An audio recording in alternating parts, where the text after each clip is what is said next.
Okay, good day. This time I will present my documentation and reflection on event-driven programming projects. So I'm Christine Viceno from Base IT to B. So first, I will start the hospital management system, which is a Java AWT-based GUI project. So this project is from Mary Jane Lagi. Okay. So, the hospital management system is mo ni siyang mga daily operations no nga makatabang sa pag-manage sa patients, sa doctors and staff, also the medical records no. And para kanang kuan pud nga ma-track ang mga kuan ba mga asa sila nga place, which is also pud ang scheduling and the billing no para sa ma-organize siya. So, syempre, di mawala ang Java AWT component. So, na dito yung gi-apply ang frame, which is the main window, and panel, the container. So, muna siya ang mga components no nga iyahang gipang-apply dito sa iyahang system. And also the GUI layout. So, na dito ang mga card layout, grid layout, border layout, and then flow layout saka para nga ma-plastara bitaw siya. Pareha ng login dashboard nga na. Also, the login and registration. So, naman gud na permente, no? Kay para mai-recognize gud ang mga patients or mga admin na mga users ba. Kaya ang login panel, registration panel, and ang error message nga kinahanglan gud mo na siya nga fill upan. And then ang transition po nga dashboard paghuman sa login. And syempre, ang admin dashboard nga nag-display og mga doctor's count, mga patients, and also mga appointments and payments. So, nag-provide na siya mga buttons, no? Pagkakuan sa mga management panels. Okay. And next, appointment management. So, nasa yung features ito nga maka add, edit, and delete appointments. And syempre, maka-stores po mga names ba, sa patients, no? Mga doctors, and also i-update, pwede po ma-updates na siya ang appointments, no? Mga list appointment. And next, patients and doctor management. So, syempre, na dito ang mga patient panel, mga ID, na doctor's panel. So, para makita mga details ba, no? Sa patient o sa doctor. So, payment management na gihapon dito ang mga siyempre ang kanang crude and pagkuha og mga payment ID, mga status options like kanang complete na ba, mga field or pending pa ang mga billing no para ma-track ang billing records niya ba. Okay? Event and functionalities. So, sa event and functionalities, nag-apply siya dito og kaning action listener nga pag-handle sa mga button clicks like para dito sa login, no? Login maka-add, edit ug delete and also ang item listeners nga maka-detect siya og kanang pag-select sa mga appointments sa patients and also sa doctors. Ang window listener po is pag-close na siya sa system properly katong nay karang exact kanang ibabaw bitaw no mo na ang window listener nga iyang function. Siyempre, ang event-driven flows is nag-ensure siya sa kanang real-time updates. Saka kanang naka-edit ba mo, update siya, nga na, mo na siya ang iyang system. Hospital Management System.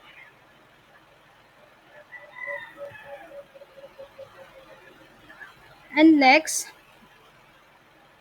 Construction Management System. So this system is also a Java EWT based or graphic user interface project. So this project is kang from Marwin Buong. So overview.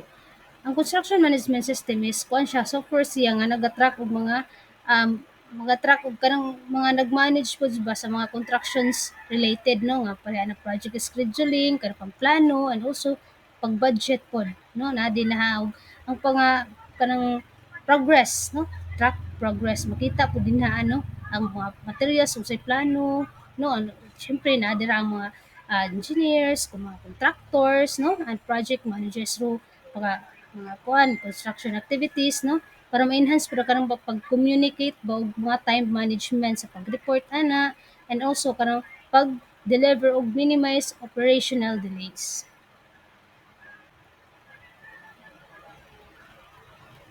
Okay, naputay objectives diri. This kuan system is naga-provide og simple system para ma-organize ng mga construction projects, and also employees assign rules and pag kanang demonstrate sa event-driven programming sa like Java o pag-apply og AWT components, and also layouts and functional interface. Okay. So, next, napunta diri sa Java AWT components. So, muna yung pinaka-importante. Siyempre, nadiha gihapon ng mga frame, level, na mga para sa main window for each module, anang level for the username, kanang mag-type ka, siyempre, ang button, at mga traces, sa pareha ng mga drop down, mga pareha ng engineer ba, kay architect, no? And dialogue, which is the mga pop-up ng mga project details. So, siyempre, ang font and color. So, nasa gihapon din na. So, GUI layout. So, naghihapon na siya no layout with absolute pag-position sa mga X and Y or width of height, mga consistent fonts, no? And para look modern la siya, mga color. Napo day gitawag nga colored coded buttons na nag-apply siya dito blue para sa pag-confirm, para mara siya uniform ba, no? And green sa management actions, and red para sa logout or error message. So, nagbutang po siya dito login module. Lagyan po dito username plus password nga imong input. Siyempre, mawala ang login button with action listener. So, error message for validation, and pag on success na, manavigate na rin siya dito sa dashboard. Namo ni diri ang login, diri nga part is ang login. So, ang dashboard modules is nag-display siya mga active projects less no na dito ang view project, pag-manage sa mga employees, and log out. So, naghapon dito ang welcome message personalized with username. Okay. So, next, employee management module.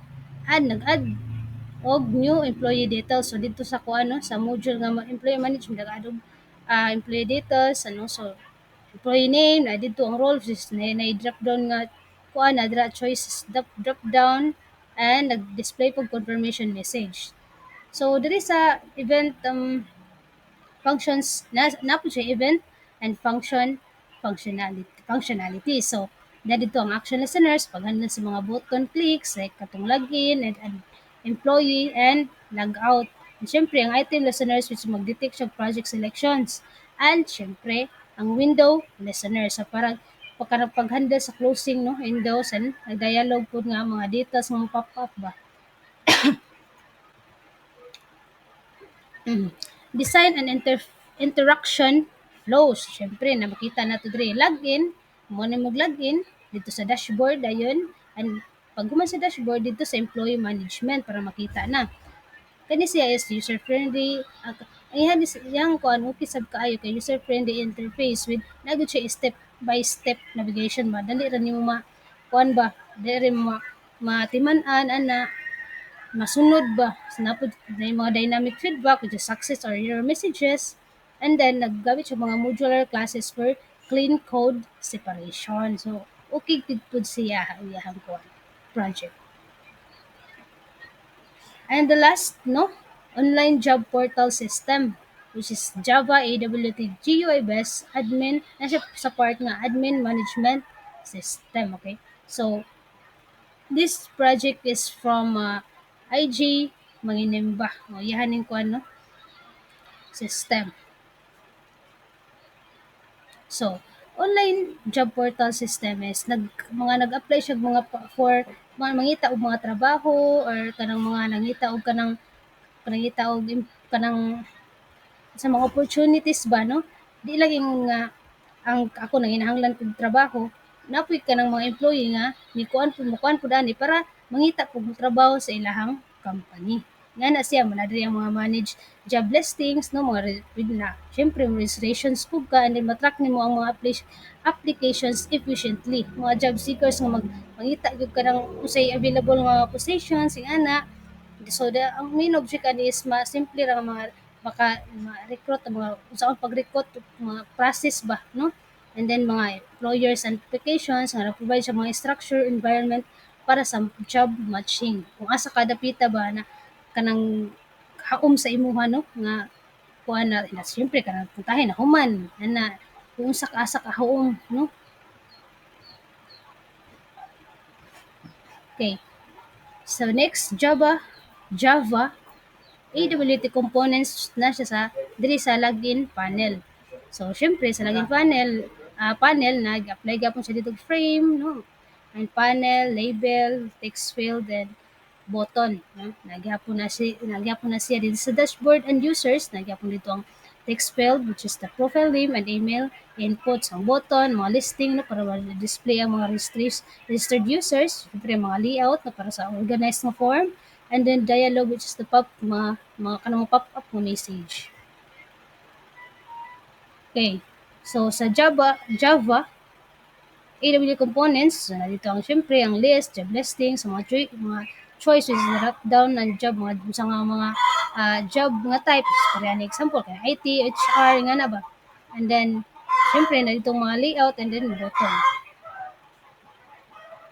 So sa GUI layout, nag-apply siya border layout so para sa mga main structure siya mga ang navigation bar is nasa north, nasa center ang cards nga na ang layout nga paghandle sa mga panel switching no para nang mo login ka pag mo login dashboard users ana ang layouts para sa flexible nga forms and status.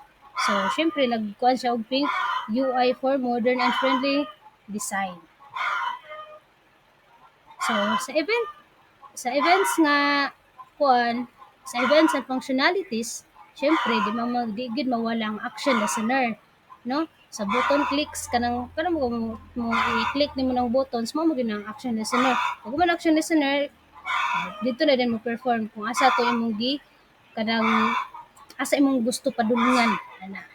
Kaya nang login mo, click ka sa login mo, perform na rin siya mo save siya or sa register, mo filter ana sa item listener which is na nagyapon ditong drop down changes no ang job sa nga type nga job ana so ang window listener so syempre paghandle sa window closing and last event driven flow ensure interaction updates UI dynamically no kanang nagkuan gid siya ba kanang flow ba klaro kaayo ba no syempre design flow and interaction.